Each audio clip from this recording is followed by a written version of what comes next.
everybody, this is Raul for Bass Musician Magazine, and today we have the extraordinary honor and pleasure of chatting with Jojo Garza from Los Lonely Boys. Jojo, it's so great. I've been listening to your music for such a decades now, and enjoying it and feeling, I think, the general sense of happiness and hope every time your tunes come up. So it's very exciting to have this chance to chat, but we always like to go to the past. How did you get started on music and particularly on bass? Well, first I want to say thank you, Raul, for having me, and thank you for being any slightly interested to even just chat with me, man. It's an honor myself, to be able to chat with you guys and spread this news about not only what I do as a bass player, but as for Los Lonely Boys as well. And so for me, the way it started is both of my parents were very musically inclined. Both sides of the family were my dad had a band with his brothers called Lupe Garza y Los Falcones. Mm-hmm. And my mom's side of the family, her dad and brothers also had a band called Los Hermanos Villanueva. And my mom, she didn't play any instruments, but she was a fantastic singer and as well as a dancer too. And so she wasn't like professionally trained dancer or singer, but brother, I'm telling you right now, she's one of the biggest reasons that we were able to grasp hold of what harmony meant. Mm-hmm. Because we saw that from her. Anyway, so my dad and his brothers, they played conjunto music, and my mom's side of the family, it was all conjunto music as well. There was a time in our dad's life where he wanted to change things up. Man, he got into this whole like wanting to be like doing Americans or American style music, rock and roll. He was into Elvis and the Beatles and all that stuff. But he also got into like Ronnie Milsap and Willie Nelson and Waylon Jennings and things. And so music, when by the time I had gotten here, Henry had already been here. I got a sister before Henry, then another sister. And by the time I got here in 1980, they were already singing and Henry was already playing. Wow. Yeah, I mean, from what I know, the story is that he wrote his first song when he was like 4 years old. And it was just a really simple one note little thing, and so when I got here, the way it's told to us is that we really didn't have much of a choice, or not that we would have taken any other choice, but it was as normal as eating and drinking water, man. Music in our household was part of everyday living. And so for me, basically, man, I had learned to play a little bit of guitar growing up, the basic chords and things like that. Mm-hmm. Learned how to do like What You Say from Ray Charles, going down, down, down, down, down, down, down, down, and learned a little bit about the La Música Mexicana as well, and the bass things of that. For some reason, I feel like even though I had learned guitar, piano, and drums before I played bass, as we're talking about it now, I remember recognizing the bass in the songs. But I think that's also because one of my mom's brothers, his name is Israel Villanueva, but he went by Speedy. He was one of the founders of, I don't know if you remember the big Tejano band called La Mafia. And so he was one of the founding fathers or members of that group as well. And so he was huge in Tejano music, and he was a bass player. And it seems like that I'm thinking about it, it was something that I just always recognized the low notes, man. Yeah. But it didn't happen until I was around 9 years old. What had happened is our parents split up, and I went to live with my mom in Amarillo. Ringo had been living with her. Ringo is, of course, our drummer. Mm-hmm. And he and I swapped places. He came with my dad, and I went with our mom. And she bought me a classical guitar there, because she knew I had already been playing, and she was like, "Hey, mijo, look what I got you." Yeah. And so I was still playing guitar then. But what had happened is when I left, Henry and I had taught each other to play the drums and some keyboard and things like that. And of course, he was playing the guitar all the time. But when I left, Ringo went with Henry, and he taught Ringo to play the drums, right? Mm-hmm.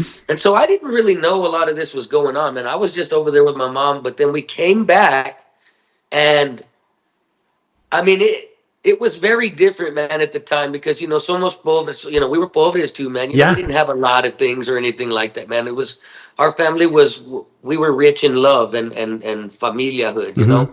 And so I remember getting off of the Greyhound bus with my mom and sister, and I saw my dad and my brothers, and they looked like they were all like real clean, and they had like, it looked like they had new clothes on and stuff, you know, so they looked really like, you know, really like sparkling and Yeah. everything. And of course, they were, you know, they were still, you know, we were still poor and everything, but they had started playing shows at a, you know, at this like little bars and stuff that our dad found. Mm-hmm. So I was like, "Where'd y'all get all this new clothes and stuff?" And they were like, "Well, we've been playing and making a little bit of, you know, Daddy's been buying, giving us a little bit of money to buy a couple things, you know." And I was like, "What are y'all? What's going on?" And they were like, "We're playing music in a band. Yeah.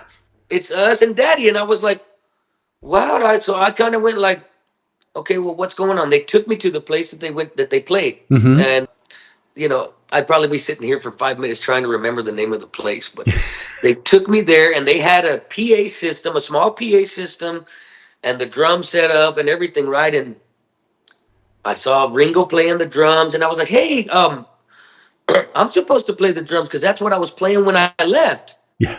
And they were like, "No, look at Ringo play the drums now. He was so Yeah. little, he was hitting the drums under the cymbals." Yeah, that's how he played, man. Yeah. And of course, our dad was fronting the band, and I sat there and watched for one of the very first times. I wasn't part of the band yet, Mm. but we went home that evening, and my dad had an old Fender Bassman, and he had an extra guitar, and so he took off two of the strings.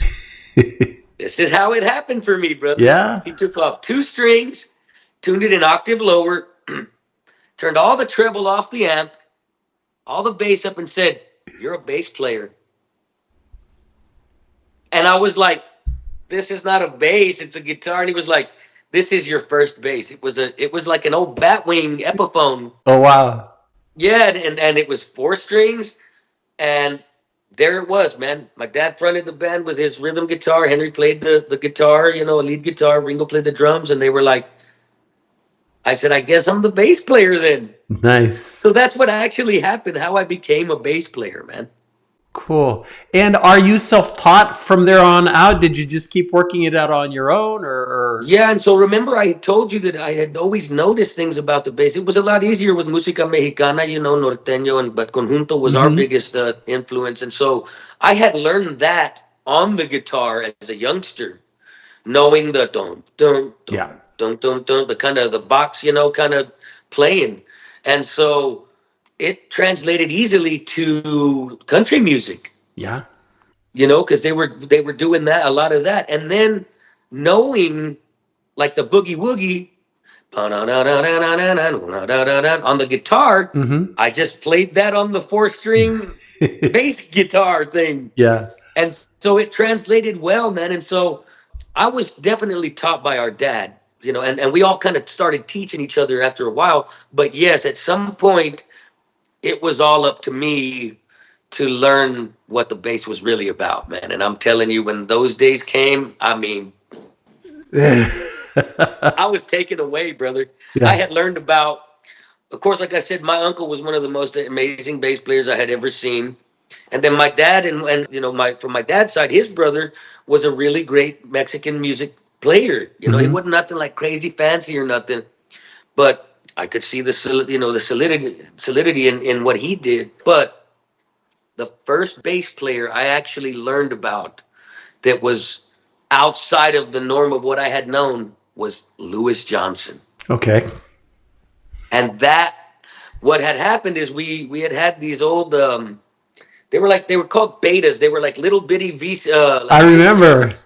You Yeah. remember that? Yeah. On And we had got them from like the Salvation Army or Goodwill or Mm-hmm. something, and had all these movies and everything. But one of them had this old. I'm sure you probably remember this. It was like an old. There was a bunch of guitarists, drummers, and bass players teaching you how to play. Mm-hmm.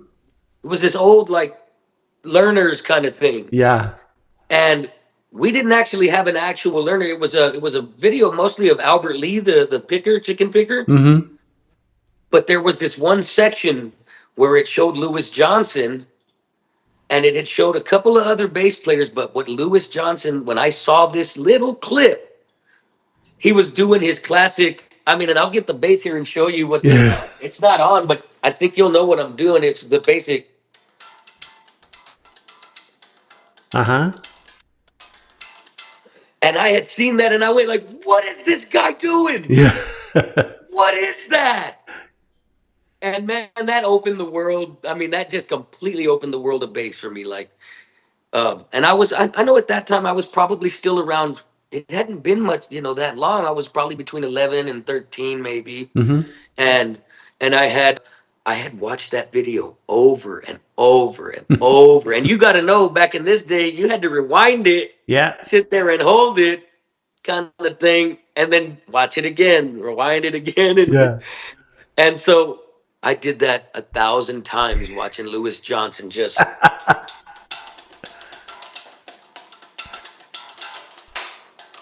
And I was just blown away, man. And so that's when it really all started. Nice, nice. Well, and one of the kind of interesting things is that because of where you are situated geographically in Texas, Hmm. you are kind of on a musical frontier between American music, where you rock and roll and all that stuff, but then you've got all the Mexican music and Latin American, blends and all that Absolutely. stuff. And so you guys are in a kind of a category of your own with what, like a Texican rock and roll kind of morphed blend, if you will. That's exactly what it is. And it's unique in itself, but also because music is so universal, no matter where you are, we could all enjoy it and go, okay, I'm getting the message, I'm getting the vibe on that. Now, the band, formerly the band Los Lonely Boys, how did that happen? And so that's where I was going with the story is I became the bass player. And a little bit of time after that, my dad, we were playing this place up on they had you go upstairs and there was a restaurant underneath, but they had a little club up top.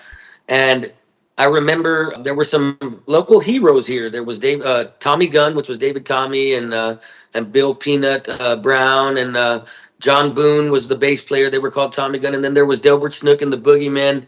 And the reason I'm bringing these guys up is because they were like our Zeppelins and our, like Yardbirds Yeah. or Who and stuff. And we were like, because we were playing country and Mexican and stuff and trying to play, but we were playing mostly like, I got the rock and ammonia and the boogie woogie blues. And then Hmm. we heard some of these guys, they were hitting distortion pedals and they were hitting reverb tanks and they were making these crazy sounds like wow, Yeah. wow, wow, and you could hear the bass player turned on a fuzz on his bass player. And I was like, why does his bass sound like that? And so these guys were like big inspirations as well. And the reason I'm bringing this up is because we were playing that place up top of the restaurant. And the guy, Delbert Snook from Delbert Snook and the Boogeyman, I seen him walk in with a old. You remember the custom amps? Yeah. He walked in with one of those that's got the padding and all that stuff. And I was sitting there, I'm ready to play the show with my Batwing Epiphone custom bass guitar. Yeah. And I see this amp come up, and I go like, that doesn't look like a guitar amp. No. And I noticed it had two like 12s in it.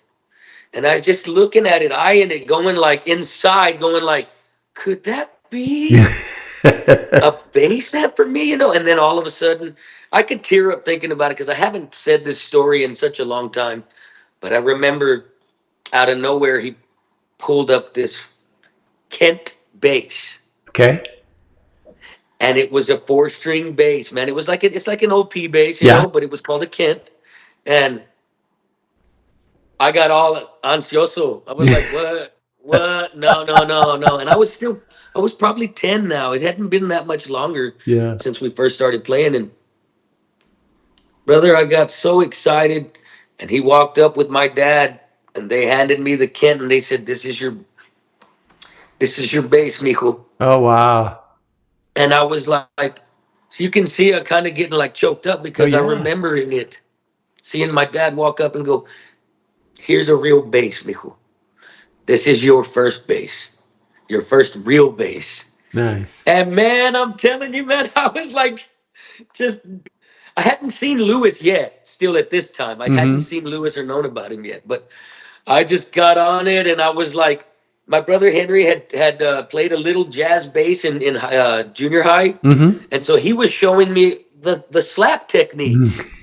He was like, "Look at this, bro!" And he played it's joystick from joystick. I'm your joystick, Okay. baby. Boom, burr, and he was showing me that, and I was like, "Man, Henry, you're amazing. What are you doing?" So, Yeah. I guess if I really got to talk about who showed me the thumb technique Uh-huh. first, like that, it was Henry, Wow. my brother, and I had no idea. Still, I was going like, "Man, I want to learn to do that pull thing and that thumb thing you're doing."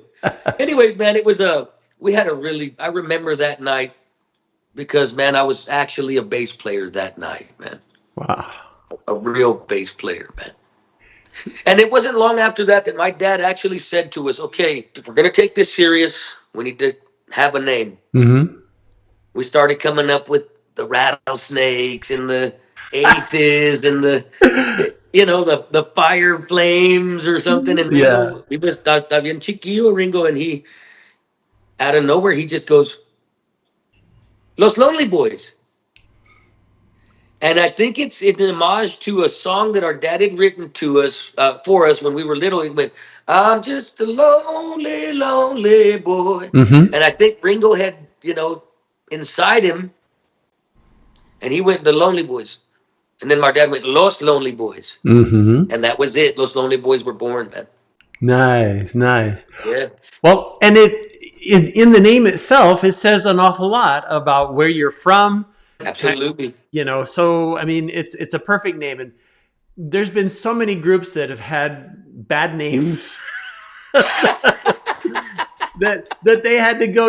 We can't call ourselves that. We need to find something else. We'll fix it. But no, that's perfect. Now, there was when you guys hit the scene, and I know it's been quite some time, especially with Heaven. I think that's when everybody thinks Los Lonely Boys. We all think of Heaven, and so many years ago. Yeah, yeah, yeah. But really exciting.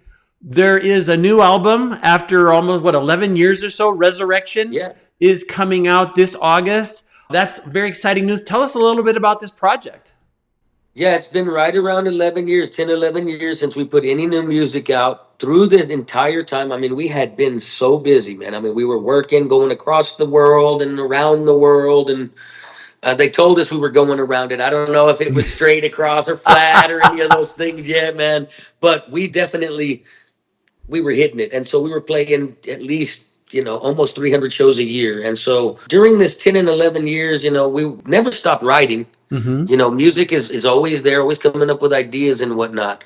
But what really brought on Resurrection, the music as well as the title, and when you look at when it releases and you'll see the cover and all of the things that are, the whole actual thing, is because we got off the road in 2019, right before COVID had hit. Mm. Now, for Los Lonely Boys, the type of people we are, not just musically, but we have a lot of faith and we're very spiritual people. Mm-hmm. And so we could never have known what was going to happen with COVID or nothing like that, right? But we were pretty much tired in 2019 of October 2019, and we kind of just said, if you look back on some of the interviews and posts and things, you'll read that Jojo walked away and was going to do his own thing, or kind of is because we were all really very, very freaking tired, man. Gotcha. And I basically said, which, I mean, man, I can't take the credit. I give it all to the creator, but he used one of us to say, "All right, this thing's got to come to a halt because it's just going out of whack," Yeah. And so we did. And I did say, I said, "Okay, guys, I love you. We all love each other, but it's time to put this train to a halt." And so just a couple months later, around February, I think, is when they started talking about this COVID thing. Mm-hmm. And for us, we had felt like we had received a premonition, or Yeah. some big thing saying, "Hey, before it hits, I'm taking y'all off the road," is how we started to view it. Wow.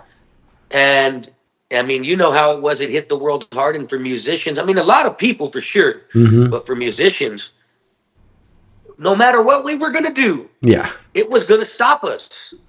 It put everything on just stop.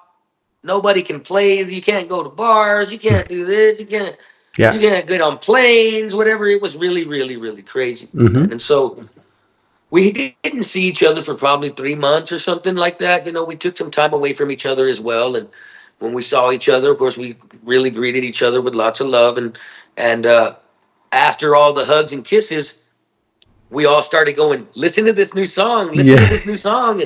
And each brother was like, check this out. Look at what I've been doing. Check this out. Check this out. And we just kind of, we weren't even talking about getting back together or nothing like as Los Lonely Boys. But we were just like, man, this music is so good. Everybody was like coming up with these great ideas. And then we started spending some time together at each other's houses again in the little studios that we had. And Henry had actually built Lonelyville Studios while we were off the road. Wow. You know, so that's another thing that we didn't really have the time to do all these other things. Mm-hmm. So it was good, man. We needed the sabbatical. We needed to go on a rest, man, and be in the rest. And so one of the first songs I remember him bringing to the table was the song "Send More Love." Mm-hmm. And I said to him, Henry, this song, there, you haven't brought a song like this to the table since the song Heaven. I said, this song right here, if you ask me, as you know, not just as his brother, but I was saying as a producer, I said, bro, this is Heaven Part 2. Like, it's huge, man. It's all about what's going on in the world and everything. And, you know, he would pay props about the songs I was writing, the same with Ringo and whatnot. And so we finally, we got a call from our manager, Kevin Womack. And he was like, hey, so I know hear you guys are talking again and everything. And how would you guys feel about opening for a band called The Who? And so we were like, well, like what? Like, and he was like stadiums and, you know, big arenas and things. And we were Yeah. like, looked at each other and went like, how could you say no to The Who calling you personally Oh, wow. and asking, would Los Lonely Boys like to play these dates with us? And man, I'm not going to lie to you, brother. We were all a little bit like, the word isn't scared. We were a little bit hesitant. We hadn't really played or nothing in a while, man. And we talked about it and we kind of went like, all right, brothers, how can we say no? This is a great way to come back. Mm-hmm. And from that point on, we had been the people that were announcing us on stage. We had them say, "Get ready for Los Lonely Boys. This is the resurrection of Los Lonely Boys." Because for us, we were off for 3 years. If you're talking about in like creators' time, that's like 3 days. Yeah. And so we, who we are and how we feel about those things. We felt like it was it's time to rise, Mm-hmm. whether we wanted to or not. So we took it, man.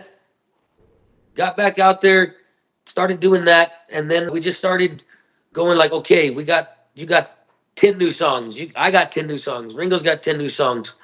Let's pick 10 only, because then our manager said, okay, Shelter Music wants to do a deal with you guys. Wow. Out of nowhere that came to, and so we were like, all right, well, we can get 10 songs together. And so we put these 10 songs together, man, that we really felt represent what Los Lonely Boys have always been about. And the only reason we call it Texican rock and roll, the main reason, is because when we were with Sony Epic, they kept asking us what genre of music we were. Whether we're pop, we're rock, we're, as they would say, Tejano. Yeah.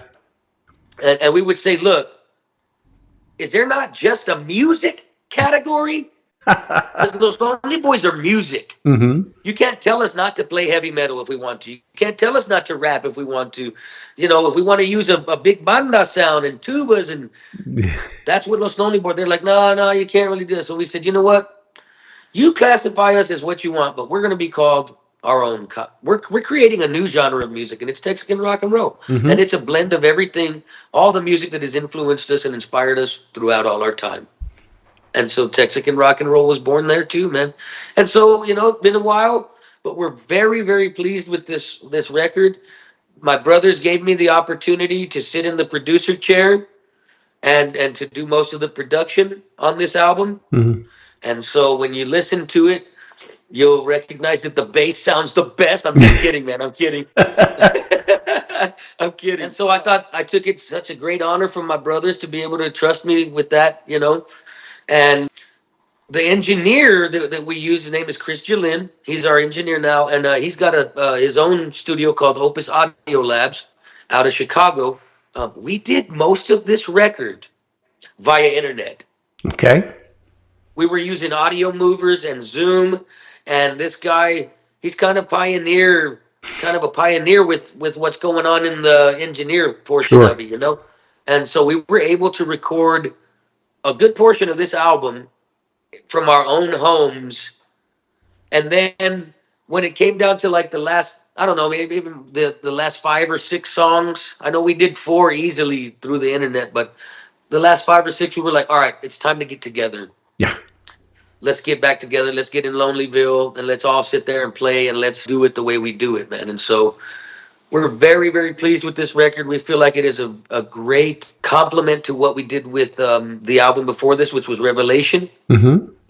And so, I mean, when you listen to these songs, man, you can definitely hear what we had always talked about even some time before, but it is even more, prevalent and apparent now that Los Lonely Boys have adapted again. We have evolved, musically, lyrically, sonically, Mm-hmm.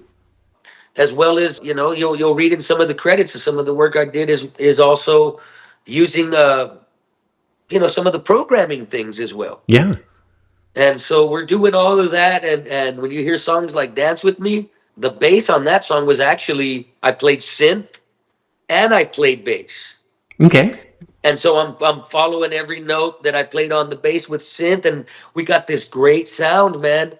And all I used was this. I'm gonna see if it can turn around and show you what I use. You see that little Ampeg over I there? do. That's what I used for the whole record. Wow. And the sounds we got, you'll hear it when you listen to it. They're huge, man. Nice. And so we're very pleased with it. And for us, it just feels like another stepping stone where we can show everybody that Los Lonely Boys are always, as long as we're alive, as long as we're given life in our bones, we're always going to do our best to show what we feel, music, the Mm-hmm. gift of music, not just like all the technical stuff that goes on, technologically advanced music, AI music and things, which Yeah. is really cool, don't get me wrong. But we're here to still represent musicians. People call us fossils, they call us whatever, relics, whatever. For a lot of people, it's not something that they're doing, man. But for Los Lonely Boys, we can embrace the new, but we're always going to represent the old. Nice. And I dare call it old, but let's call it the original. There we go. There we go. Well, and I'm glad you mentioned the sound and you showed your Ampeg. That's one big part of it. But how else are you getting your sound? What gear are you playing on? Okay, so live it's a different story, but in the studio, I used a Tobias 6 string as well as the Honer I told you about. I used Mm-hmm. to be endorsed with Honer. Most of the gear we're using Neve, Okay. but it's when I say Neve, it's the Rupert Neve design. Yes. Not because I'm sure you know that he sold the name of Neve and Mm-hmm. all that stuff, and so this is the Rupert Neve design stuff that we're using, all Rupert Neve preamps, and I mean they built an amazing studio, man. Henry and Chris over the time that we weren't talking. Right here, I've got I'm using a Symphony desktop. I use the RNHP precision headphone amp. And I have a 5211 two-channel mic preamp too. That's also RN Rupert Neve. But live is a different thing, man. I'm still using, which is it's sad for me to say because they ain't making it no more. But I still use SWR Yeah. because, man, I always played some Ampeg, and I liked them and stuff, but they got a little bit of there was a little bit too much growl in it. Mm. I wanted a little more clarity. I wanted a little more bump with that clarity, but where I could still, you know, show, hey, the bass player's here. Mm-hmm. And so my SWRs are the 750s, the 8x8 Megalites, and I use four of those. Wow. Yeah, man. I used to walk on top of the amps, Oh man. They were no. so and I would jump off and fly into a solo, and Oh. things. That's mostly what I'm using live still, man. I use a subwave and a distortion that comes with the SWR. Nice. Nice. And so that's what I'm basing. The speakers are Tone Tubby speakers. I believe they're hemp cone. But for the most part, when it comes to axes, man, I'm still using the Honers and the Tobias that my brothers bought me.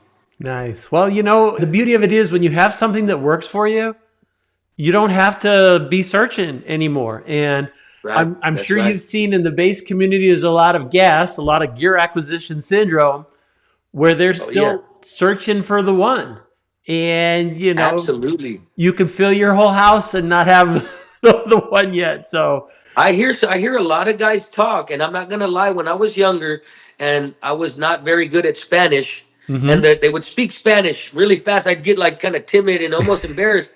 When I hear the bass, the bass geeks talking about tech and gear and stuff, I feel like that again. I'm like, oh, I don't speak that language. Yo no explico eso language, Yeah. you know.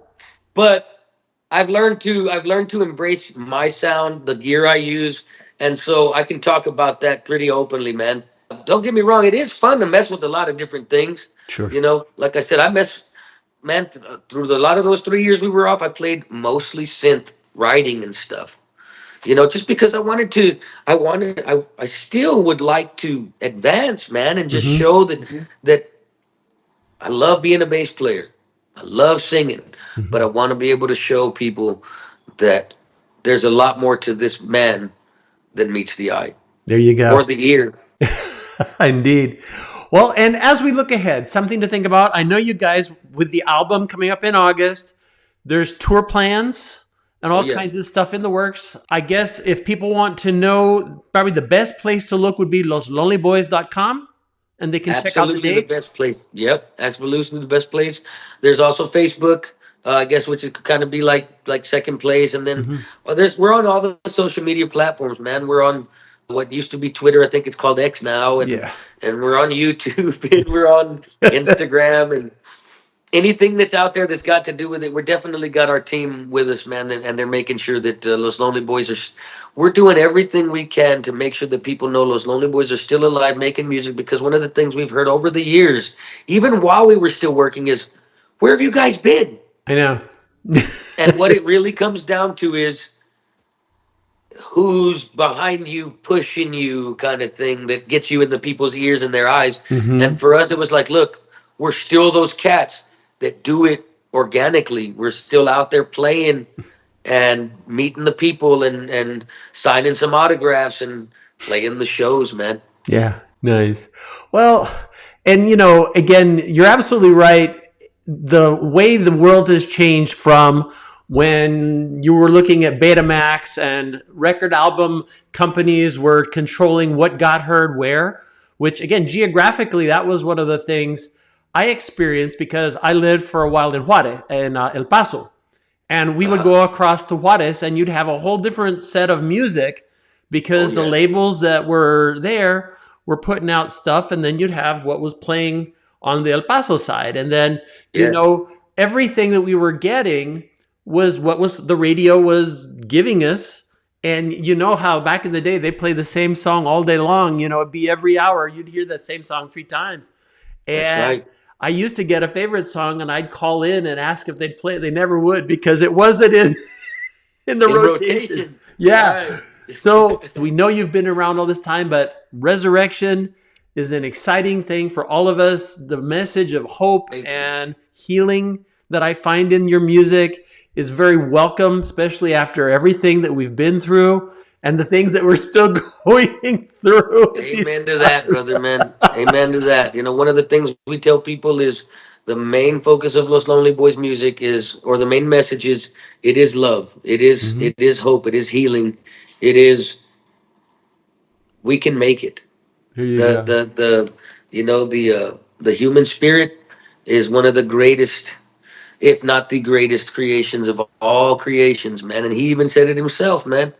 We're that expression, and we're the higher, expression with higher thought. And so we try to do that, brother, with everything we do, especially with our music, man.